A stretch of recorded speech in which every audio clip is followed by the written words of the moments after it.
Njoni mjione mambo. Ni wiki ama ilikuwa ni mwaka ikafika ni mwezi, na sasa tumebakisha tu ni masiku, yani siku ya Jumamosi ya wiki hii, siku ya Jumamosi ya wiki hii nakwambia imefika, ambayo itakuwa ni mwendo wa saa 4 asubuhi. Mtu wa mafuta wa Mungu Bishop Samuel Ingoi anakualika katika ordination kubwa. Atakuwa anatia mafuta kwa viwango tofauti tofauti.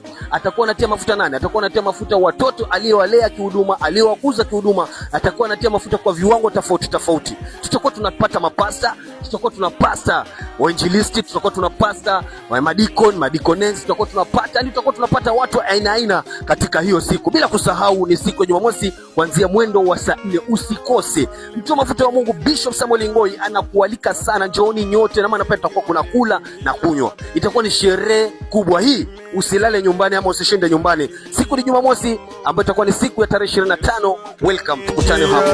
Shalom.